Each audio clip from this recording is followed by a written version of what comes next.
Hello everyone! Over the past few weeks I've been able to farm a good amount of artifacts and talent materials, and so I've been able to test more teams and there is a lot to talk about. The new big hit is Celestial Gift Mona. Before this patch, Mona always had the problem of artifact sets. She didn't really have any good proper support sets. Like, yeah, you could have used Scroll I guess, but you would never get the full buff from it. You could do Noblesse, but Bennett was usually already on that. And you could have kinda used Tenacity, but the uptime on it was not good and it was clunky. But all of that is now fixed because Celestial Gift gives a whopping 40% damage bonus, which is almost an entire goblet's worth, and it also gives Mona an extra 20% ER on the 2-piece, which is actually quite helpful. So today we're gonna be looking at Mona teams and how to play them and where to use them. I've also done some more general testing for Durin across many teams, now that I have his burst crowned and I'm not struggling with energy. He turned out to be a fair amount better than the video from 3 weeks ago, and I've also tried some of his teams from the comment section in that video, and even did a little signature weapon simulation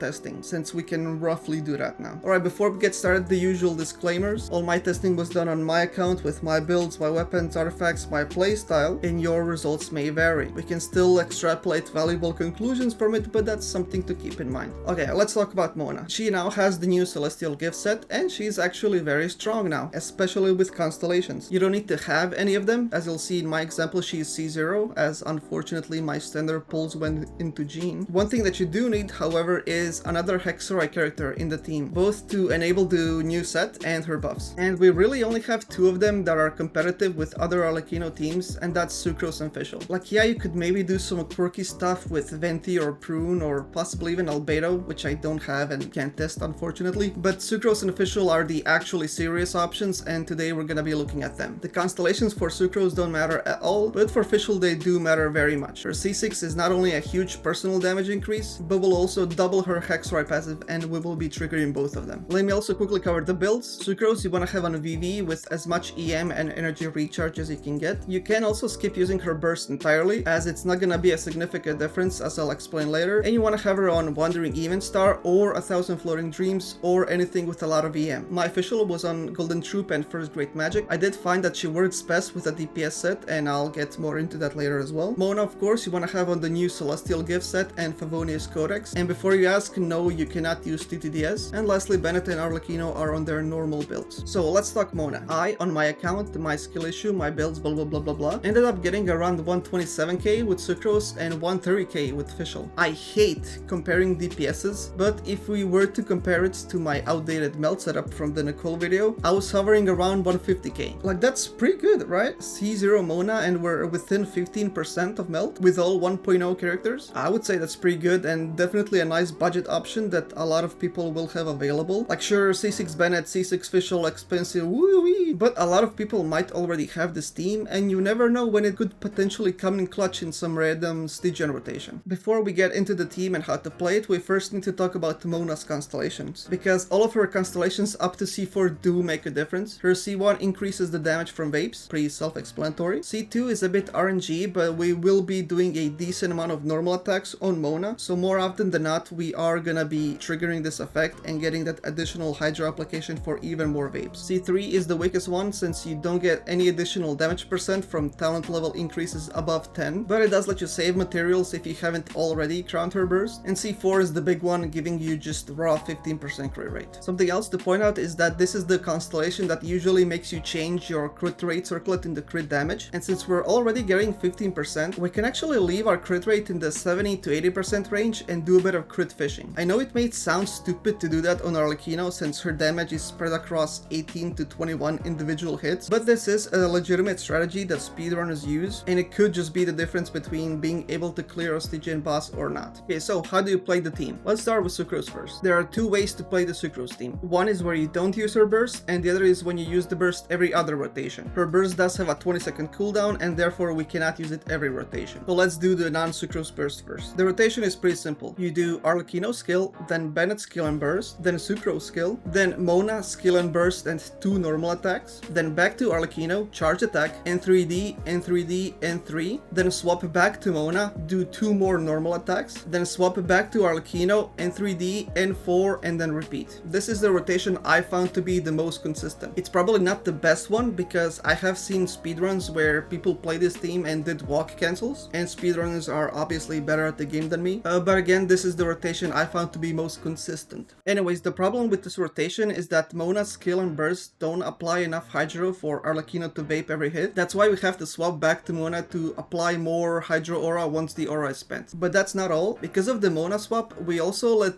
what I assume to be the 2.5 second ICD, we let it tick down as we're unfielding Mona, so that when we swap back to Arlecchino, we end up vaping 2 normal attacks in a row because of how ICD works. Or at least that's what I think is going on. I'm not 100% sure, but it works. However, you will notice that even after we swap into Mona and reapply Hydro, we still end up with a couple unvaped attacks near the end. If we want to vape every hit, we are going to need to infuse Sucrose's burst with Hydro. There is a setup with Sucrose where we can swirl Pyro with her skill and then infuse Hydro with her burst, but her burst is what we in the industry like to call, it's the biggest piece of dog shit that I have ever heard. To get it to infuse Hydro, it needs to be literally touching the enemy. And not just touching it anywhere, it needs to be touching it very close to the center of the burst hitbox. Absorption test. Fate is upon you.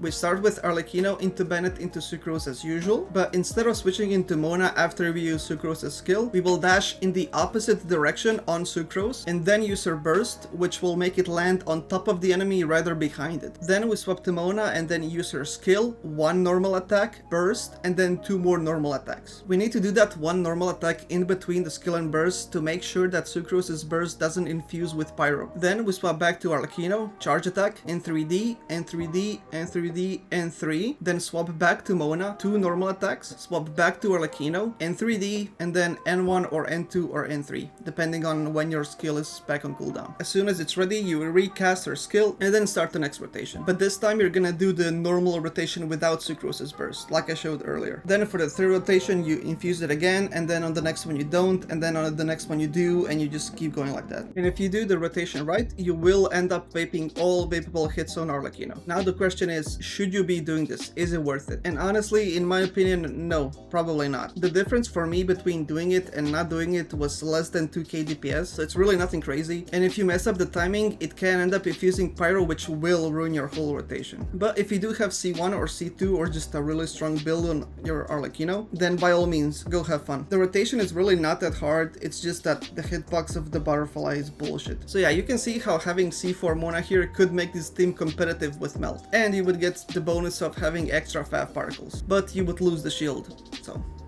Alright, let's do official now. The official variant is a lot more simple. You go Arlecchino into Bennett as usual, then from Bennett you go to official and use either her skill or burst. You're gonna have to alternate between those 2 every rotation. Then we swap to Mona, skill, burst, and 3 normal attacks. Then back to Arlecchino, charge attack, and 6 N3Ds. And that's it. No need to do any quirky swaps back and forth. We won't have nearly as many vapes, but that's okay. So how did this team end up being 3k DPS higher than Sucrose? I honestly have no idea. Maybe it's that my Arlecchino's build and combos are outdated. Maybe it's because my Mona is C0 and the extra vape damage and application don't matter as much. And maybe it's that official gives us 45% attack and 180 EM at C6. Maybe it's a combination of all those things. I tried a couple different variations. I tried giving official Elegy instead of First Grade Magic and the results were roughly the same. I tried putting her on Tenacity and tweaking her build slightly in the substats editor, but the DPS was just worse. I tried putting official on the new set and Mona on Instructor, but that was way worse. Official is just not a good carrier of that set. Yeah, I don't know, official on DPS build just ended up giving me the best results. Again, your results may vary, especially if you have cons on Arlecchino. And I also did try being funny with using Prune instead of Sucrose, and it was almost really good. Sadly, her burst doesn't infuse the same element throughout its duration, so halfway through it just starts applying Pyro. I also tried Venti and Nicole, and it's just use Sucrose special. So anyway, that was it for Mona. Hopefully you learned something useful, and hey, you never know when it might come in clutch. Now, let's move on to Durin. And if you're enjoying the video so far, leave a like or I will hit the other side of your pillow this summer. Durin surprised me a bit, and he seems even more versatile than I thought. I retested him in Overload and Monopyro and got some interesting results. So what I did was I put him on Wolfang on Celestial Gift, and I equalized his build to be 32 substats because I didn't get that many good pieces on the new set. First, I tried using him to replace the Nicole or Bennett slot, so the team would be Arlecchino, Chevy, Official, Durin, and he performed really well. Since his burst cooldown is is 18 seconds. The amount of rotations you do won't end up lining up to the ones in the last video, so it won't be a fair comparison, but overall, within 5 rotations, I ended up getting 151k, which was about the same as my Bennett team, and within 6 rotations, I ended up getting 156k, which was just barely under my Nicole team. Again, his 6 rotations will be longer, and therefore they might not fit in specific endgame scenarios with timers, but still, those are some pretty impressive numbers. And I'm pretty sure if I put Noblesse and Chevreuse, it could be even higher. One other thing to mention is that he was on R5 Wolfang, which is, I believe, better than all of the 4-star options and as good as some of the 5-stars, but not as good as the top 5-star options. So you might have some upgrade potential. I would say right now he's definitely an upgrade over Bennett, as not only is the DPS similar, but it's also not circle impact. As for Nicole, I would say she is still better, as she provides a very strong shield. I think by now we all understand that the quality of life Nicole brings translates better into actual practice, but that's not to say that Durin does not have his advantages. First being that he is an additional source of pyro application, so for content where you need as much pyro applications as you can get, like the current Abyss bosses or the Lava Dragon statue, or even the Glacial Wolf that appreciates off-field pyro, he's definitely a worthy contender. And then of course, if you have his signature, he will be better than Nicole without her signature. I did a rough simulation of his signature in the attributes modifier and I got 165k, which was pretty cool. I also tried replacing Chevreuse herself and adding Bennett and Nicole in the last lot, and it turned out to be not as bad as I thought. 142k with Bennett and 140k with Nicole. Genuinely not bad, but C6 Chevreuse just does too much. I have no idea how I calculated him to be a psi grade when he came out. But yeah, overall, Durin is a great option in Arlecchino overload teams and also any overload team. And he does have a great signature weapon as well as good early constellations, so that's something else to keep in mind. And lastly, I did retest the Monopyro team, and like I said in the video, leveling up his talents did end up making the new team pull ahead, now with a 10k DPS lead. I still haven't fully finished building Prune, so it could be even higher. And also, like I said, he will have the advantage of additional pyro application for where it's needed, but he might struggle more in AoE and in terms of vertically investing into your Arlecchino. Alright, that's about it. I hope you enjoyed. I hope you learned something useful. If you did, please leave a like, comment, subscribe, all that stuff, and until next time, see ya!